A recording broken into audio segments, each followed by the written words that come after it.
Hello बच्चों, मेरा नाम है हार्दिक। आज हम पढ़ते हैं वनडे एग्ज़ाम्स के लिए नंबर सिस्टम चैप्टर। एकदम बेसिक से एडवांस लेवल तक हम पढ़ेंगे इसे। और जनरली जितने भी वनडे एग्ज़ाम्स हैं उन सब के लिए ये बेनिफिशियल होगा। और आप शुरू से लेके लास्ट तक वीडियोज़ को देखिएगा। ये लेक्चर बहुत ही बेसिक होने वाला है, एकदम फंडामेंटल होगा। इसमें बेसिक्स जितने भी हैं सारे क्लियर होंगे, जैसे टाइप्स ऑफ नंबर्स कितने होते हैं, रैशनल नंबर क्या होता है, इरेशनल नंबर क्या होता है, कैसे फाइंड आउट करते हैं, कौन असेंडिंग ऑर्डर डिसेंडिंग ऑर्डर में उसे लिखना नंबर्स को। और देखेंगे हम जो टर्मिनेटिंग नॉन टर्मिनेटिंग डेसिमल है, ये सारी चीज़ें देखेंगे, अच्छे से चेक करते हैं क्या है कैसे। ठीक, तो वीडियो में लास्ट तक ज़रूर बने रहिएगा, तभी चीज़ें समझ में आएंगी, ताकि अगला लेक्चर आपको और अच्छे से समझ में आए। ठीक, अब हम स्टार्ट करते हैं। तो सबसे पहला हम स्टार्ट करते हैं नंबर्स में सबसे पहले स्टार्ट करेंगे हम टाइप्स ऑफ नंबर्स से। ठीक है, जिसमें से हम पहला नंबर देखेंगे जो होता है नेचुरल नंबर। आप सब जानते हो नेचुरल नंबर होता क्या है, ठीक। और नहीं भी जानते हो तो हम देखते हैं क्या होता है। सबसे पहला चीज़, जनरली इसे कैपिटल एन या स्मॉल एन से रिप्रेजेंट किया जाता है। या तो कैपिटल एन से रिप्रेजेंट करेंगे या तो स्मॉल एन से रिप्रेजेंट करेंगे। उसके बाद अब देखते हैं कि कहते किसे हैं हम नेचुरल नंबर।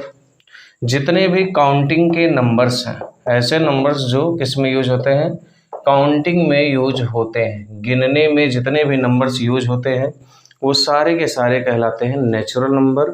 और हम जानते हैं कि काउंटिंग में कौन कौन सा यूज किया जाता है, 1 2 3 4 5 डॉट डॉट डॉट इन्फिनिट तक। ठीक है, ये सारे नंबर नेचुरल नंबर होंगे। इसमें ना तो जीरो शामिल होगा ना ही निगेटिव नंबर होगा। जैसे हम ऐसा कभी नहीं कहेंगे कि वहाँ पे -2 इंसान खड़े थे, -2 लड़कियाँ खड़ी थी या लड़के खड़े थे, ऐसा कभी हम नहीं कहेंगे। हम हमेशा पॉजिटिव ही बोलते हैं कि वहाँ पे 2 गाड़ियाँ जा रही थी या 2 घर हैं, ऐसा है।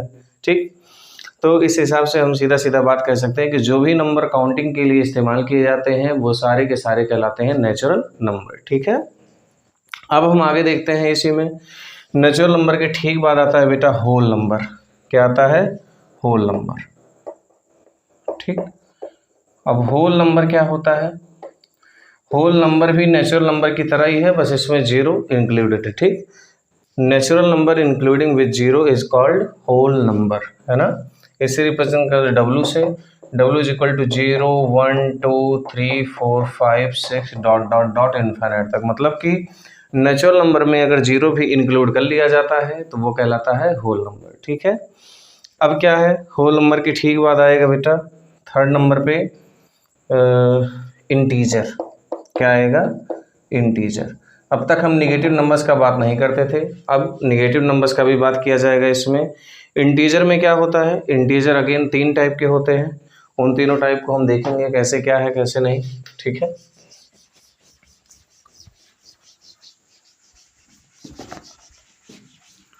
इंटीजर्स के तीनों टाइप जो है वो है, सबसे पहला है पॉजिटिव इंटीजर।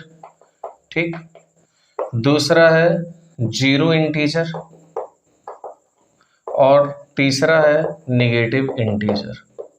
ठीक, अब पॉजिटिव इंटीजर में कौन कौन होते हैं, नेचुरल नंबर। कौन होते हैं पॉजिटिव इंटीजर, कौन होता है हमारा, नेचुरल नंबर होता है। ठीक है, नेचुरल नंबर मतलब कि 1 2 3 4 डॉट डॉट डॉट इनफाइनाइट तक। ठीक है, जीरो इंटीजर कौन है हमारा, जीरो इंटीजर सिर्फ जीरो है। निगेटिव इंटीजर कौन है, अगर हम नेचुरल नंबर्स को नेगेटिव से मल्टीप्लाई कर दे तो वो सब के सब क्या हो जाएंगे, नेगेटिव इंटीजर हो जाएंगे। क्या हो जाएगा, माइनस इनफाइनाइट से -4 -3 -2 -1, ये सब के सब हमारे क्या है, निगेटिव इंटीजर। जब तक आप क्लियरली ये नहीं जानोगे कौन सा नंबर क्या है, किस टाइप का है, तब तक आप आगे के क्वेश्चंस को सॉल्व अच्छे से कर नहीं पाओगे। यही हमारा बेस बिल्ड करते हैं, जो कि क्लियर होना बहुत ज़रूरी है। ठीक है, तो इन तीनों को हम मर्ज करके एक साथ कैसे लिख सकते हैं, इंटीजर क्या होता है, इंटीजर को आई से या जेड से रिप्रेजेंट किया जाता है। किससे, आई या जेड से। तो जेड हमारा होता है क्या, माइनस इनफाइनाइट से -4 -3 -2 -1 0 1 2 3 4 dot dot dot plus infinite. ठीक है, ये हमारा हो गया इंटीजर। ध्यान देना, इसमें कंप्लीट नंबर लिखा जाता है, इसमें फ्रैक्शन नहीं होता, इसमें बिल्कुल भी डेसिमल में नहीं लिखा जाता नंबर, नहीं तो बच्चे कंफ्यूज रहते हैं। पूर्णांक इसे हिंदी में कहते हैं, क्या कहते हैं? पूर्णांक, ठीक है। और होल नंबर को कहते हैं पूर्ण संख्या, नेचुरल नंबर को कहते हैं प्राकृतिक संख्या। पूर्णांक का जब संधि विच्छेद करोगे तो सीधा सीधा दिख रहा है, ये है पूर्ण प्लस अंक, ठीक है। मतलब जो अंक पूर्ण है, कंप्लीट है, फ्रैक्शन में नहीं है, ठीक, डेसिमल में नहीं है बिल्कुल भी, वो सारे के सारे कहलाते हैं कौन? पूर्णांक कहलाते हैं। पूर्णांक के बाद बेटा हम देखेंगे किसे? पूर्णांक के बाद हम देखते हैं रियल नंबर को। किसे देखते हैं? रियल नंबर को। अब तक हम जिसे कहते हैं हिंदी में वास्तविक संख्या, क्या कहते हैं? वास्तविक संख्या, ठीक है। अब तक हम जो भी देख रहे थे उन सब में पूर्ण अंक थे सारे के सारे, ठीक, चाहे वो होल नंबर हो, चाहे नेचुरल नंबर हो, चाहे इंटीजर हो। लेकिन रियल नंबर ऐसा सबसे बड़ा नंबर है वास्तविक संख्या, जिसमें रैशनल, इरेशनल, डेसिमल, हर एक सारे नंबर जितने भी हैं, सारे ब्रह्मांड के सारे नंबर अगर काल्पनिक संख्याओं को छोड़ दिया जाए तो सब इसमें निहित है, ठीक है। इसका नाम ही वास्तविक है तो इसलिए इसमें जायज़ बात काल्पनिक होगा नहीं। तो इसमें रियल नंबर में क्या क्या आता है बेटा? इसमें रैशनल प्लस इरेशनल, ये कंप्लीट मिक्सचर है रैशनल और इरेशनल नंबर का।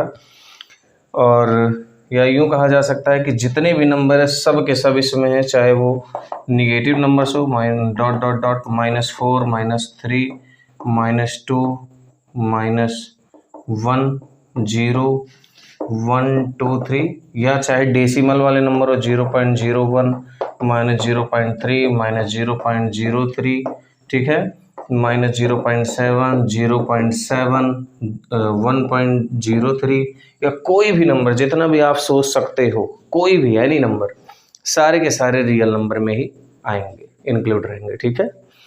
अब देखते हैं आगे हम रियल नंबर के जो मिक्सचर है इन्हें और गहराई से डिस्कस करते हैं, रैशनल नंबर, इरेशनल नंबर को, ठीक है। जैसे ही आप देखोगे इन्हें अच्छे से, रैशनल नंबर में हमें और सारी चीज़ें भी डिस्कस करनी है, आसान है थोड़ा सा, लेकिन रैशनल नंबर स्पेशल नंबर है। देखते हैं, रियल नंबर दो टाइप का होता है, एक होता है रैशनल नंबर और दूसरा है इरेशनल नंबर, ठीक।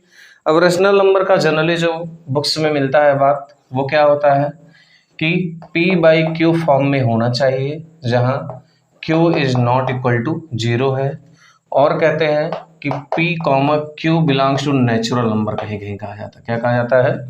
p और q किससे बिलोंग करते हैं? नेचुरल नंबर से। p/q मतलब फ्रैक्शन फॉर्म में होना चाहिए, लेकिन जो हमारा q है वो 0 के इक्वल नहीं होना चाहिए। ये जनरली रैशनल नंबर कहलाता है, लेकिन इसका एक फॉर्म है जिसे स्टैंडर्ड फॉर्म कहते हैं। तो स्टैंडर्ड फॉर्म में रैशनल नंबर की डेफिनेशन क्या है, वो ज़्यादा इंपॉर्टेंट है कि कोई भी नंबर जो p/q के फॉर्म में है और q is not equal to 0 है, मतलब उसका जो हर है डिनोमिनेटर वो 0 के इक्वल नहीं होना चाहिए। pq हमारा क्या होना चाहिए? इंटीजर होना चाहिए। क्या होना चाहिए? इंटीजर होना चाहिए, यहाँ पे इंटीजर z, ठीक। और क्या बोला है कि SCF महत्तम समापवर्तक किसका? p और q का, वो होना चाहिए 1। मतलब कि इन दोनों में कोई भी उभयनिष्ठ विभाजक ना हो, कोई भी कॉमन डिवाइजर ना हो सिवाय 1 के, ठीक है। जैसे यहाँ पे हम देख लेते हैं 2/3, इसमें कुछ भी कॉमन नहीं है। ऐसे ही 5/6, 5/11, 7/13, ये सारे के सारे ऐसे नंबर है जिसमें अंश और हर में कोई भी संबंध नहीं है। बस यही एक ही संबंध है कि ये दो के दोनों क्या है? प्राकृतिक संख्याएं हैं, अंश भी और हर भी, लेकिन इनका कोई भी कॉमन डिवाइजर नहीं है, ठीक है। तो ये अपने स्टैंडर्ड फॉर्म में कहलाएगा। लेकिन अगर मैं लिख दूं यहाँ पे 5/10 या 14/18 या 25/200, तो ये स्टैंडर्ड फॉर्म में नहीं है। क्यों? क्योंकि इनमें कॉमन डिवाइजर है। देखिए ये कट सकते हैं, 5 2 जा 10, इसका मतलब दोनों का जो कॉमन डिवाइजर है वो कौन है? 5 है। यहाँ पे 2 से कट सकता है, 2 7 जा 2 9 जा, ठीक, 7/9 आ गया। यहाँ भी 7 कॉमन डिवाइजर नहीं, 2 कॉमन डिवाइजर है। यहाँ पे कौन है, यहाँ पे 25 कॉमन डिवाइजर है, 25 1 सा 25, 25 8 जा 200 मतलब 1/8। अब जो आया है ये स्टैंडर्ड फॉर्म में है, ठीक है, लेकिन इसके पहले जो भी था वो स्टैंडर्ड फॉर्म में नहीं लिखा हुआ था, है ना। तो ये भी रैशनल नंबर, ऐसा नहीं है कि रैशनल नंबर नहीं है, लेकिन ये अपने स्टैंडर्ड फॉर्म में नहीं है, ठीक। तो स्टैंडर्ड फॉर्म को ही जनरली हम मानते हैं। तो कोई भी नंबर जो भी p/q फॉर्म में है, जिसमें डिनोमिनेटर 0 के इक्वल नहीं है और p और q इंटीजर हैं, वो मतलब प्लस माइनस कुछ भी हो सकते हैं, तो और उन दोनों का अगर HCF 1 है तो वो नंबर रैशनल नंबर कहलाता है। अब रैशनल नंबर में बहुत खूबसूरत चीज़ें हैं, ढेर सारी चीज़ें हैं डिस्कस करने के लिए हमारे पास, ठीक है। उन सबको हम डिस्कस करते हैं अच्छे से और देखेंगे कि कैसे निकाला जाता है नंबर्स के बीच में रैशनल नंबर्स को और उनका कंपेयर कैसे किया जाता है, ठीक। देखते हैं अच्छे से। जैसे देखिए कोई भी दो रैशनल नंबर अगर दिया है, 2/3 मान लीजिए दे दिया और 5/7 दे दिया, ठीक। मान लीजिए इन दोनों में हमें कंपेयर करना है कि कौन ज़्यादा है, कौन कम है, कौन ग्रेटर है, कौन लेसर है, ठीक है। तो हम सबसे पहला काम करेंगे बेटा क्या, इन दोनों का आपस में मल्टीप्लाई करेंगे, डायगोनल मल्टीप्लाई, ठीक है।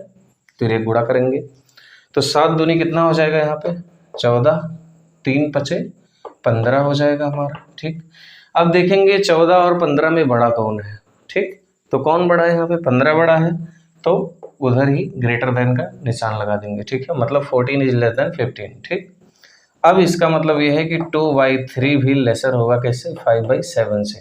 जिसका गुणा ज़्यादा आएगा जिस साइड का, वही वाला भिन्न, वही वाला फ्रैक्शन क्या होगा, ज़्यादा होगा, ठीक है। तो ऐसे ही हम किसी भी नंबर्स को आपस में कंपेयर कर सकते हैं। जैसे देखिए यहाँ पे देख लेते हैं अच्छे से, जैसे 5/16 है और 7 यहाँ से हो जाएगा कितना 11 मान लो, कंपेयर करना हमें, 11 5 हो जाएगा 55, ठीक है। 16 सत्ते कितना हो जाएगा यहाँ से 112, ठीक, 16 सत्ते 112।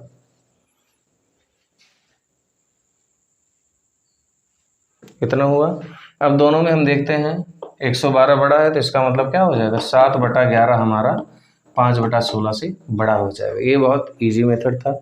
ऐसे ही अगर हम कंपेयर करना चाहें 1/3 और 8/101 को कंपेयर कर लो, 8 का 101वां भाग है और 1 का तीसरा भाग है, तो 101 को 1 से गुणा करोगे तो 101 आएगा, 3 को 8 से गुणा करोगे तो 24 आएगा, ये वाला भाग ज़्यादा हो जाएगा, मतलब 1/3 8 के 101वें भाग से क्या है, ज़्यादा है, ठीक है। ये तो हो गया हमारा रैशनल नंबर का कंपेरिजन, ठीक। और देखते हैं हम इसमें, अब देखते हैं ढेर सारे रैशनल नंबर अगर है तब उनका कंपेयर कैसे किया जाता है। दो तरीका है, या तो उन्हें डेसिमल में बदल लो या तो फिर क्या किया जाए, उनका डिनोमिनेटर सेम करके कंपेयर किया जाए, ठीक। जैसे देखिए यहाँ पे दे दिया मैंने 1/2, 1/4, 1/8 और 1/16, हमें इनका करना है कंपेयर, ठीक है। सबसे पहला काम डिनोमिनेटर का एलसीएम निकाला करो, अगर मुजवानी निकाल सकते हो तो बहुत बेहतर बात है, अगर नहीं निकाल पा रहे हो तो उनका एलसीएम निकालो, 2 4 8 और 16। हम देख पा रहे हैं क्लियरली 16 ऐसा नंबर है जो सबसे डिवाइड हो रहा है। एलसीएम क्या होता है, ढेर सारे नंबर्स का एलसीएम वो नंबर होता है जो जितने नंबर हैं उन सब से डिवाइड हो, और एचसीएफ क्या होता है, वो नंबर है जो उन सब को डिवाइड कर रहा हो, ठीक है। तो यहाँ से क्या हो जाएगा 2 1 के 2, यहाँ से 2 दूनी 4, 2 चौक 8, 2 8 16, फिर 2 से यहाँ 2 दूनी 4, 2 चौक 8, फिर 2 से 2 1 के 2, 2 दूनी 4, फिर 2 से, और ये हमारा आ गया। एलसीएम निकालेंगे जब तो क्या आएगा 2 की घाते 4 मतलब कि 16 आ जाएगा हमारा, ठीक है। अब ध्यान देना है, एलसीएम जब 16 आ गया तो इन सभी भिन्न में हम क्या करेंगे, हर को 16 बनाएंगे। क्या बनाएंगे, हर को 16 बनाएंगे। कैसे बनाएंगे, 1/2 में हर 16 कब बनेगा, जब ऊपर नीचे 8 से गुणा किया जाए। ऐसे ही 1/4 में 16 कैसे बनेगा, ऊपर नीचे 4 से गुणा करने पे। ऐसे ही 1/8 में 16 कैसे बनेगा, ऊपर नीचे 2 से गुणा करने पे, और 1/16 यहाँ पे पहले से ही है, इसका कोई दिक्कत नहीं है, ठीक। यहाँ हो जाएगा 8/16, यहाँ हो जाएगा 4/16, यहाँ हो जाएगा 2/16 और यहाँ हो जाएगा 1/16। अब ध्यान देना है, जिसका अंश बड़ा उसका भिन्न बड़ा, ठीक, क्योंकि हर तो सबका सेम है। तो यहाँ पे क्लियरली दिख रहा है 8/16 सबसे बड़ा है, फिर 4/16 है, फिर 2/16 है और फिर 1/16 है। तो हम भिन्न के फॉर्म में ना लिख के ऐसे लिखते हैं, ये ऐसे मल्टीप्लाई ना करके आ जाएगा 1/2, 1/4, 1/8 और 1/16 हमारा आ जाएगा, ठीक है। यही हमारा इसका क्या है संबंध, इसमें डिक्रीजिंग ऑर्डर में लिखा है, सबसे पहले सबसे बड़ा, फिर उससे छोटा, फिर उससे छोटा, ठीक। तो ऐसे हम किसी का भी कंपेयर कर सकते हैं। अब ये तो तब था जब सारे के सारे क्या थे, पॉजिटिव। अगर मान लीजिए सब निगेटिव नंबर है, तब क्या करेंगे हम, देखते हैं।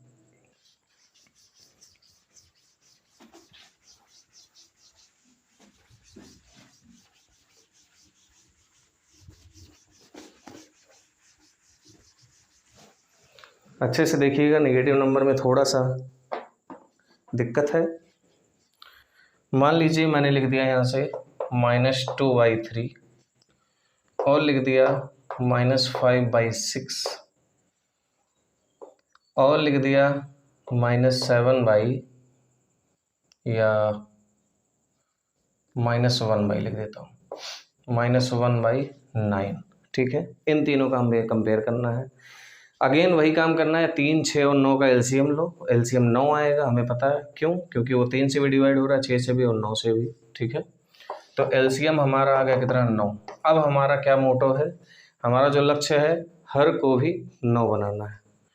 नहीं नहीं नहीं नहीं, गलती हो गया शायद, 6 से 9 जाएगा ही नहीं, यहाँ पे 18 होगा इसका एलसीएम। कितना होगा, 18 होगा। 3, 6 और 9 निकाल के देख लो चाहे, 3 के 3, 3 दूनी 6, 3 त्रिक का 9, फिर यहाँ 3 चले जाओ, फिर 2 चले जाओ, 3 त्रिक का 9 दूनी 18, ठीक। एलसीएम में कुछ लोग कहते हैं पहले 2 से करो, फिर 3 से, फिर 5 से, ये सिस्टमेटिक वे है। लेकिन अगर आप मान लो नहीं कर पा रहे हो, भूल गए हो, जैसे मैंने यहाँ पे ध्यान नहीं दिया, तो कोई दिक्कत नहीं हो, आगे पीछे लिख सकते हैं, है ना। वो डिवाइजर ही है, उसका फैक्टर ही है, कोई दिक्कत उससे नहीं है। अब देखते हैं हमें 18 बनाना, क्योंकि 6, 9 से जाएगा नहीं, इसलिए मैंने सोचा कि मैंने ध्यान नहीं दिया, मुझे लगा 6, 9 से जाएगा, तो वो गलत हो गया, ठीक। ध्यान देते हैं आप, -2/3 है, इससे 18 बनाया जाता है। कैसे बनाएंगे 18, 3 छक 18, 6 से गुणा करेंगे हम। फिर -5/6 है, इसमें किससे गुणा करेंगे, 3 से। फिर -1/9 है, इसमें किससे गुणा करेंगे हम, 2 से, ठीक है।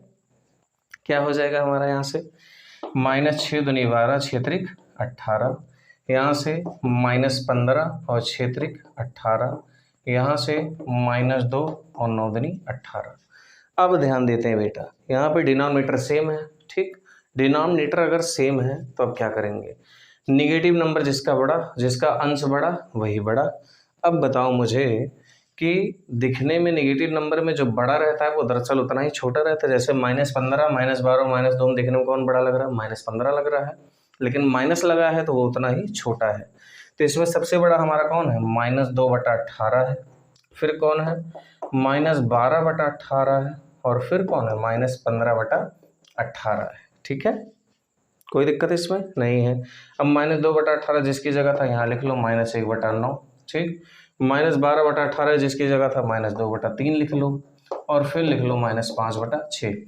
एसएससी के काफ़ी सारे एग्जाम्स में ऐसे कंपेयर करने को दे दिया रहता है, मतलब दिया रहेगा बताइए इसमें से कौन सा क्रम सही है, ठीक। तो जब तक ये नहीं आएगा आप उसे कर नहीं पाओगे। आराम से जल्दी जल्दी करो, ये मैं समझा रहा हूँ इसलिए वक्त लग रहा है, आप करोगे तो बहुत ईजी करोगे उसे, है ना, बहुत अच्छे से करोगे। हमने सारे के सारे नंबर पॉजिटिव वाला कंपेयर कर लिया, सब का सब नंबर निगेटिव वाला कंपेयर कर लिया। अब अगर पॉजिटिव और निगेटिव मिक्स करके दे दिया तब क्या करेंगे, उसके लिए हम देखते हैं कैसे, ठीक। उसमें भी सेम यही रूल अप्लाई होगा हमारा, है ना। ये ऐसा रूल है, यूनिवर्सल रूल है, हर जगह ये काम करेगा, कोई उसमें दिक्कत नहीं है। देखते हैं कैसे क्या होगा कैसे नहीं, देखिए अच्छे से। जैसे मान लीजिए कोई नंबर दे दिया -1/2, ठीक है, पहला नंबर। फिर -3/5 दे दिया, ठीक है। फिर दे दिया 1/8, ठीक। और दे दिया हमें कितना, 4/7, ठीक है, इतना दे दिया मान लो, या 7 की जगह यहाँ पे 2/7 की जगह कर लेते हैं क्या 3, ईजी रहेगा थोड़ा सा। कॉन्सेप्ट ही समझना, हमें विशेष मतलब नहीं है कोई। ठीक, देखो ये दोनों निगेटिव है, ये दोनों पॉजिटिव है, हमें सही सीक्वेंस में ले आना है। सबसे पहले हम क्या निकालेंगे, एलसीएम 2, 5, 8 और 3 का निकालेंगे। 2 1 के 2, 5 होगा नहीं कुछ, 2 चौक 8, फिर 3 में नहीं होगा कुछ, फिर 2 से 2 दूनी 4, फिर यहाँ 3 रहेगा। ठीक है, फिर 2 से 1 5 1 3, फिर 3 से और फिर 5 से। तो देखते हैं यहाँ 8 आया, 8 पंचे 40, 4 3 12, 120। एलसीएम हमारा आ गया 2 गुणे 2 गुणे 2 गुणे 3 गुणे 5। तो यहाँ से हो गया 40 गुणे 5 3 15। ठीक है, 40 नहीं, ये 8 होगा। ठीक, और यहाँ से हो जाएगा हमारा कितना 120 एलसीएम। इसका मतलब ये है कि हमें डिनोमिनेटर में कितना बनाना है, हर में 120 बनाना है। ठीक है, कैसे बनाएंगे हम, देखो -1/2 है, इसमें बनाने के लिए हम ऊपर नीचे कैसे करेंगे, गुणा 60 से। दूसरा चीज़ है -3/5 है, क्या है 5 है, तो यहाँ से आ जाएगा कितना, ऊपर नीचे गुणा करेंगे 24 से। किससे करेंगे, 24 से।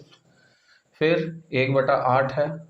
ठीक, इसमें हम कैसे गुणा करेंगे, 15 से। ठीक, और फिर हमारा है 2/3, और 2/3 में हम कैसे गुणा करेंगे, 40 से। किससे करेंगे, 40 से। ठीक, अब क्या आएगा बेटा, देखो ध्यान से, -1 का 60 से गुणा किया तो -60/120। ठीक, दूसरा है 4 3 12, 24 3 72 होता है, 24 पंचे 120। ठीक, अगला है 15/120, और अगला है 80/120, यही नंबर है। अब ध्यान दो, इसमें सबसे बड़ा कौन है, -60 -72 15 और 80 में कौन सबसे बड़ा है, 80/120 बड़ा है। ठीक है, फिर उसके बाद पॉजिटिव नंबर 15 बड़ा होगा, 15/120 आया। -60 और -72 में कौन बड़ा होगा, -60 बड़ा होगा। ठीक है, और फिर आएगा हमारा कितना, फिर हमारा आएगा -72/120। ठीक है, इतना हमारा हो जाएगा। अब 80/120 किस में आया है, किसको हमने लिखा था 80/120, 2/3 को लिखा था। तो यहाँ से हम क्या कर देंगे, 2/3 को सबसे बड़ा कर देंगे। 15/120 है, 15/120 किस में है, इसमें है।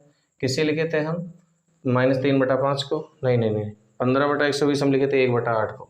ठीक है, तो 1/8 हो गया, फिर हमारा -1/2 हो गया, और फिर -3/5 हो गया। यही ऐसे ही हम इसको क्या कर सकते हैं, कंपेयर कर सकते हैं। ठीक है, अभी रेशनल नंबर का और एक पार्ट बचा है, जो कि है क्या, नॉन टर्मिनेटिंग रिपीटिंग डेसिमल वाला अभी बचा है। उसको, उससे भी रिलेटेड 1 2 क्वेश्चन पूछ लेता है कभी कभार। इजी है, हमेशा किसी भी क्वेश्चन में पूछ सकता है जिसमें ऊपर बाल लगा रहता है, तो उसे हम लोग बाद में डिस्कस करेंगे बेटा।